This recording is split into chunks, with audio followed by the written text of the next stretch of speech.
नंगे कहीं के मारे रहे, वीडियो बनाए रहे, के बाद ऊपर पिसाब कर दिन 3-3 4-4 दिन मारे रहे, मिल के पिसाब कर दी रहे, लड़का खमरा ऊपर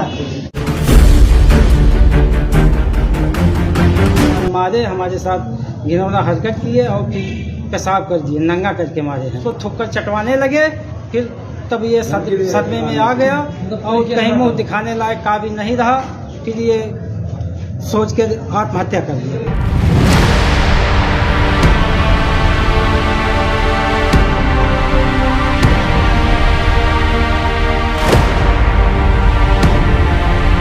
परिवारजनों की तहरीर पर 4 नामजद व्यक्तियों के खिलाफ मुकदमा दर्ज कर उनको गिरफ्तार कर लिया गया है और एसएचओ कप्तानगंज को तत्काल प्रभाव से निलंबित किया जाता है।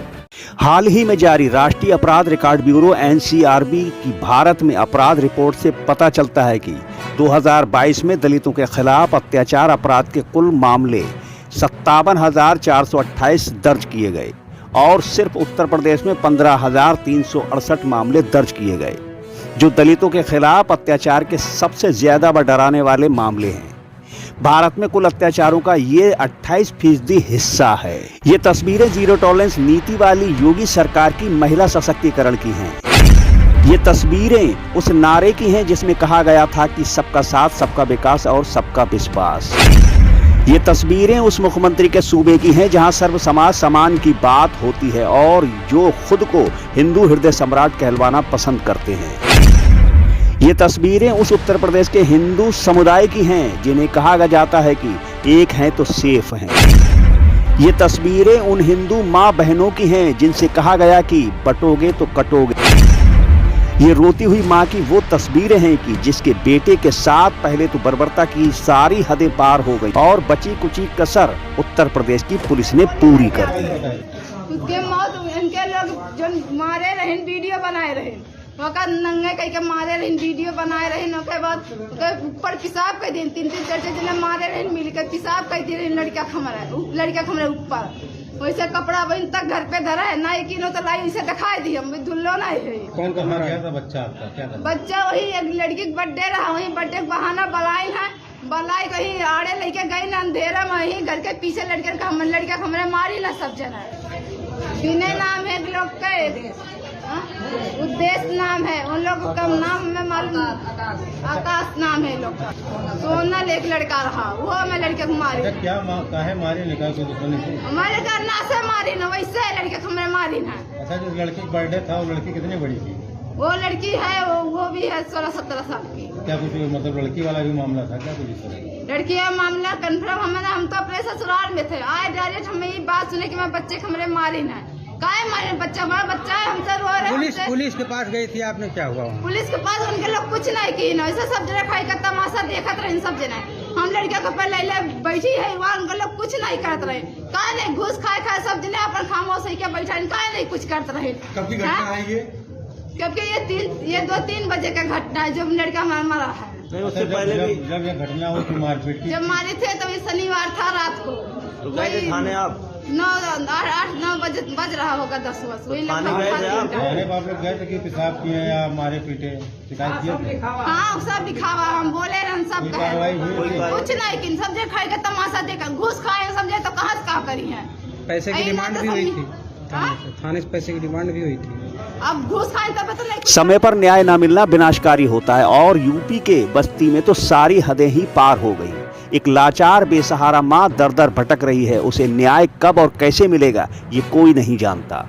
उत्तर प्रदेश में कानून व्यवस्थाओं की सारी हकीकत उस समय खोखली नजर आई जब बस्ती के कप्तानगंज में एक बर्थडे पार्टी में कथित तौर पर एक नाबालिग लड़के के साथ मारपीट की गई और बर्बरता की सारी हदें पार कर दी गई। तो दोस्तों नमस्कार, मैं इरशाद अली और आप देख रहे हैं यूपी 76 न्यूज, खबर हमारी दुनिया तक। बस आपसे एक ही निवेदन है कि चैनल को सब्सक्राइब करके खबर को शेयर जरूर करें। यूपी के बस्ती के कप्तानगंज में एक 15 वर्षीय नाबालिग लड़के के साथ बर्बरता की सारी हदें पार कर दी गईं। उस लड़के को पहले नंगा करके पीटा जाता है और फिर कथित तौर पर पेशाब पिलाया जाता है। हद तो तब हो गई जब इस राक्षसी कृत्य का वीडियो भी बनाया जाता है। इतना ही नहीं, जब उस नाबालिग ने वीडियो डिलीट करने को कहा तो उसे थूक कर चटवाने का भी आरोप है।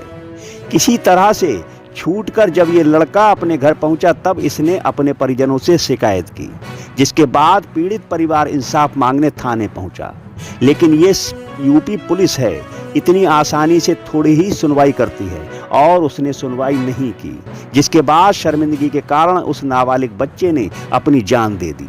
जिसके बाद आक्रोशित परिवार मृत लड़के का शव लेकर थाने पहुंचा, फिर भी आरोप के अनुसार पुलिस ने कोई कार्रवाई नहीं की, बल्कि मूक दर्शक बनी देखती रही, जिस पर गुस्साए परिजन शव लेकर एसपी ऑफिस पहुंचे और धरने पर बैठ गए। तो सुबह के टाइम में वो रो कर सारी बात बताने लगा कि हमारे साथ ऐसे हमें बुलाए फोन करके, उसके बाद मारे, हमारे साथ घिनौना हरकत किए और फिर पेशाब कर दिए, नंगा करके मारे हैं। फिर उसके बाद थाने पे दर्शाया ही नहीं गया कि ऐसा कोई मामला था।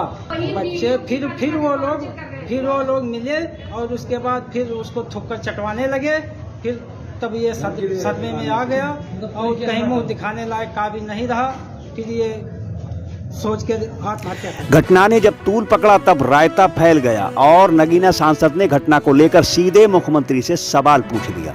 घटना की निंदा करते हुए उन्होंने एक्स अकाउंट पर लिखा कि घटना शर्मसार करने वाली है। इस हृदय विदारक घटना के बाद भी प्रशासन की लापरवाही और आरोपियों को छोड़ने जैसी कार्रवाई से आहत होकर दलित किशोर को आत्महत्या के लिए मजबूर होना पड़ा। ये न केवल प्रशासन की संवेदनहीनता को उजागर करता है, बल्कि राज्य सरकार की विफल कानून व्यवस्था पर भी गंभीर सवाल खड़े करता है। सरकार और प्रशासन को याद रखना चाहिए कि दलितों और वंचितों पर हो रहे अत्याचारों का हर घाव उनके सुशासन के दावों पर एक करारा तमाचा है। अगर ये डबल इंजन सरकार का न्याय है तो इसे अन्याय की पराकाष्ठा कहने में कोई संकोच नहीं। उन्होंने मुख्यमंत्री योगी आदित्यनाथ को टैग करते हुए सवाल पूछा, क्या ये आपकी जीरो टॉलरेंस नीति का हिस्सा है, जहां पीड़ित को न्याय की उम्मीद में जान गंवानी पड़ती है? अमानवीयता का ये दौर कब तक चलेगा? दोषियों और लापरवाह पुलिस कर्मियों पर सख्त कार्रवाई करें। और अंत में कहा कि स्थान, समय, राज्य और सरकारें बदलती हैं पर दलितों की दशा नहीं। इस घटना को लेकर जिले के पुलिस अधीक्षक की ओर से भी प्रतिक्रिया आई है। उन्होंने मामले को लेकर कहा कि ये घटना मृतक के जान पहचान वालों ने की है और वो स्वजातीय हैं। बस्ती में 23 दिसंबर को सूचना मिली कि एक व्यक्ति आदित्य ने सुसाइड कर लिया है। पुलिस ने मौके पर पहुंचकर शव को पंचायतनामा और पोस्टमार्टम के लिए भेजा गया। इसमें परिवारजनों ने आरोप लगाया है कि कुछ लोगों ने, जिनको आदित्य पहले से जानता था, बर्थडे पार्टी में बुलाया और उसको वहां उसके साथ मारपीट की। उसी से क्षुब्ध होकर इसने आत्महत्या की है। परिवारजनों की तहरीर पर 4 नामजद व्यक्तियों के खिलाफ मुकदमा दर्ज कर उनको गिरफ्तार कर लिया गया है। इसमें पुलिस द्वारा तुरंत कार्रवाई नहीं किए जाने के आरोप लगाए गए, जिसके संबंध में जांच प्रचलित है और एसएचओ कप्तानगंज को तत्काल प्रभाव से निलंबित किया जाता है। दोनों पक्ष एक ही बिरादरी के हैं और दोनों में पहले से ही बातचीत होती थी, एक दूसरे को जानते पहचानते थे। मौके पर शांति व्यवस्था। फिलहाल इस घटना के बाद से यूपी की कानून व्यवस्था पर फिर एक बड़ा सवाल खड़ा हो गया है। अब देखना दिलचस्प होगा कि इस मामले को लेकर सरकार और जिला प्रशासन क्या ठोस कदम उठाएगा। हम तो बस यही कहेंगे कि यही रामराज है, तो हमें नहीं चाहिए ऐसा रामराज। इस खबर को लेकर यदि आपकी कोई राय है तो हमें कमेंट करके जरूर बताएं और देखते रहें यूपी 76 न्यूज़, क्योंकि खबर हमारी दुनिया तक। और हम जल्द लौटेंगे किसी दूसरी खबर में। तब तक के लिए जय हिंद।